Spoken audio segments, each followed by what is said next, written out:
Hey guys, welcome to this week's edition of Human Training for Dogs, the podcast that really isn't about training dogs at all. It's about training you. Because when you change your energy, your mindset, your habits, everything else around you starts to change too. I'm Leon. I'm the founder of Back to Basics Dog Training, and today's episode is one of the most personal I've ever shared.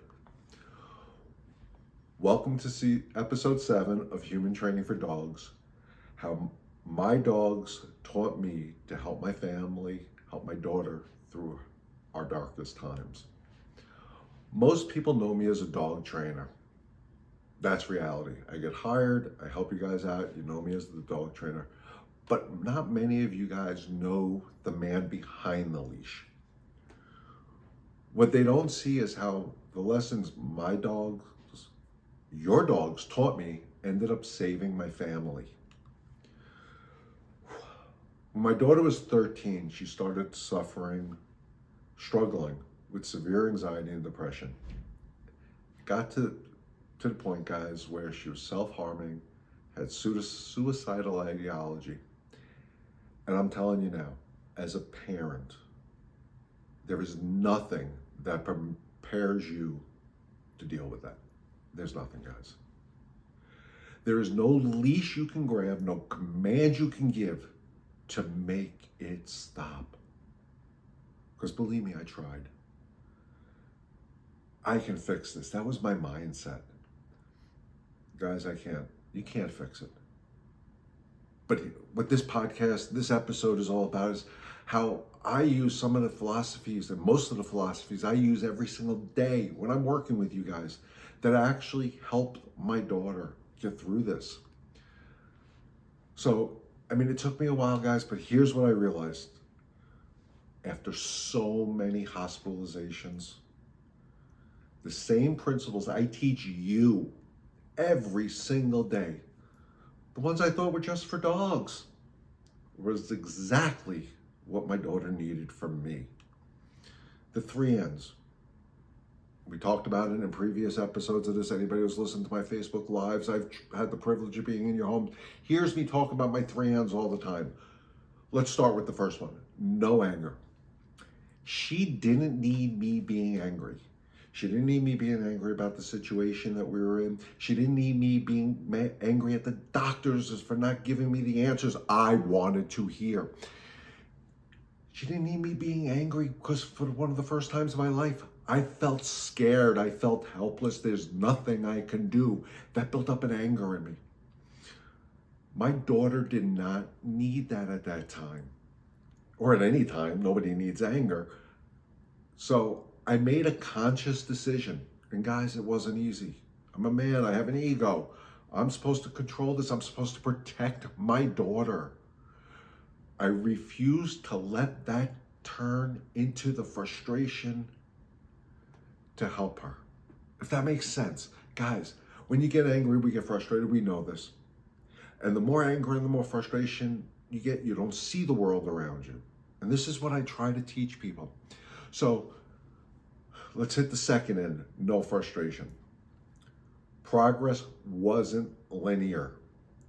I had to let go of the timeline I put on her healing. There is no timeline. I hate to tell you this, guys. Don't say, well, I took her to the hospital, she was here for 5 days or whatever it was, and she's going to be miraculously better. It's a bunch of crap. It takes time. It takes effort. It's a journey. It's a process we go through when we're dealing with somebody who we love dearly, who's suffering. When we're going through it and we're suffering right along with her, but we have to let that frustration go because I know we want to make it better. We want to take them and put them in our arms, hug them and kiss them and squeeze them and tell them the world is going to get better. In our minds, that makes sense, but in reality, it doesn't. I needed to learn to meet her where she was, not where I wanted her to be. The no-nonsense approach, which I talk about all the time, that doesn't mean being cold. It doesn't. It meant being clear, setting the boundaries I needed to set, for her, for me, for the rest of my family. Getting her professional help, guys, that was huge. Please, if anybody you know is suffering, if you're suffering from mental health illness, please seek professional help. There's only so much as a father I could do. There's only so much as a friend I can do. There's only so much you can do. These professionals go to school for it. They learn how to help. They learn to give us those coping skills, give them the coping skills. But I sought out professional help, not only in the hospitalization, after she got out of the hospital. And make sure she knew she was supported. No excuses, no avoidance.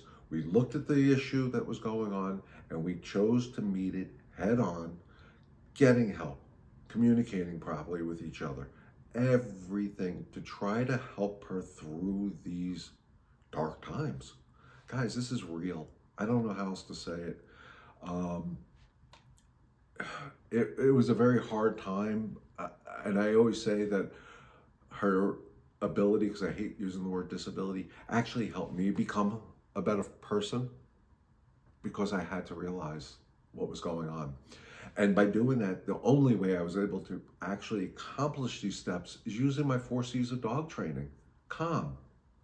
I had to be, I must be her calm in the storm. No doubt in my mind. I knew if I panicked, if I freaked out, if I wasn't calm, that energy was going to spill over and she was going to be the one suffering. Even when I was panicked inside, I was scared. I felt like I was alone. Whatever I was going through, that anxiety of my own that I was going through because I couldn't do anything, I needed to stay calm. So what did I do? I worked on grounding myself so she can feel safe around me. Confidence. Now that's a hard one, guys, because I have no clue what I'm doing at this point, but I couldn't let her know I wasn't confident. She needed to borrow my belief in her when she didn't have her own. She needed to feel that strength from my confidence, my energy coming out towards her. So she can see the light at the end of the tunnel. And it wasn't a mile away. It wasn't 100 miles away. It wasn't 1,000 miles away. It was light years away at that point. So what did I need to come up with? Because I let go of the anger, let go of the frustration, I approached it from a grounded place of no nonsense, and I stayed calm and I stayed confident. That's when the consistency started coming in. And they were small routines. Dinner together, sitting down watching TV together, walking, talking, or best of all, checking in. How you feeling today? Is anything going on? You need to talk to me? But what I also realized through that, when I was talking to her, and she was talking to me better yet, is I needed to truly learn how to listen to what she was saying, not just hear the words.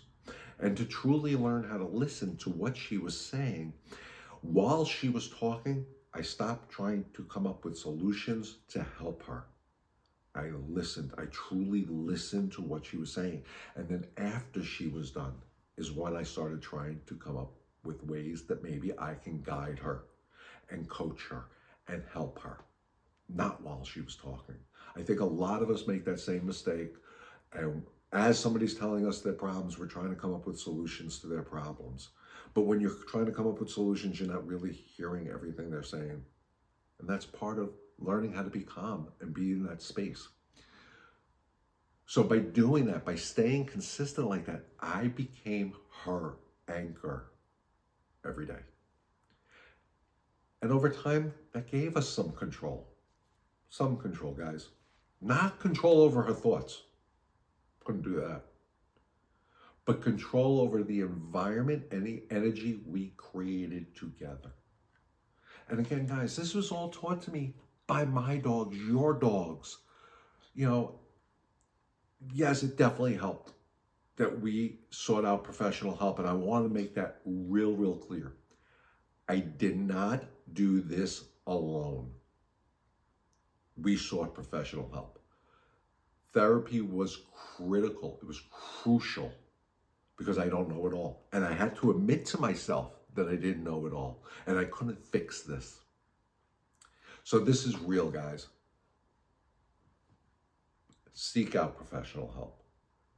But these principles, along with going with her to therapy, so I knew what they were telling her, how I can incorporate that into our everyday lives to help guide her, to help coach her.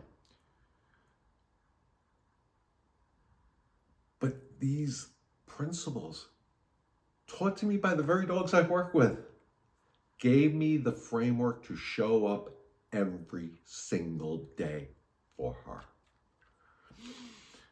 Today, my daughter is strong. I'm proud to say that. Does she still suffer? Yes, but not nearly as much. She became a strong, incredible young lady who I'm so proud of. She's accomplished things in her life that have made me very proud. And I'm glad I was able to play a very small part in that success.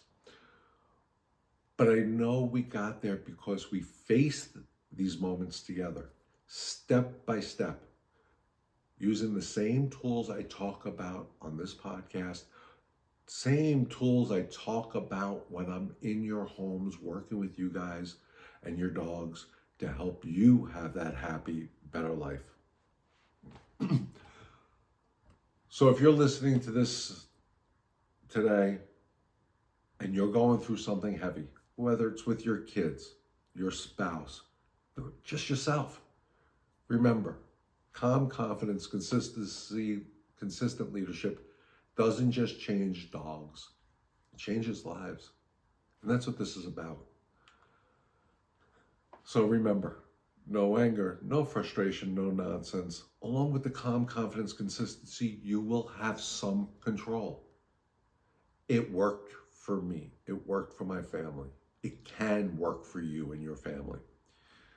If you want to learn more about these methods, please reach out to me. If you want me to help guide you to have that calmer home, call or text me, 803-415-6970. In next week's episode, I'm going to tell you how, by truly learning to live in a moment, which you guys heard me talk about in this podcast, help my daughter, not only help my daughter, but made me a better person, an understanding person, a calm port for people to anchor to, as well as made me a better dog trainer. So till next week, guys, remember, no anger, no frustration, no nonsense. Stay calm, stay consistent, stay confident, and you will start having control. So please help me live my dream that together we can help one dog and one family at a time.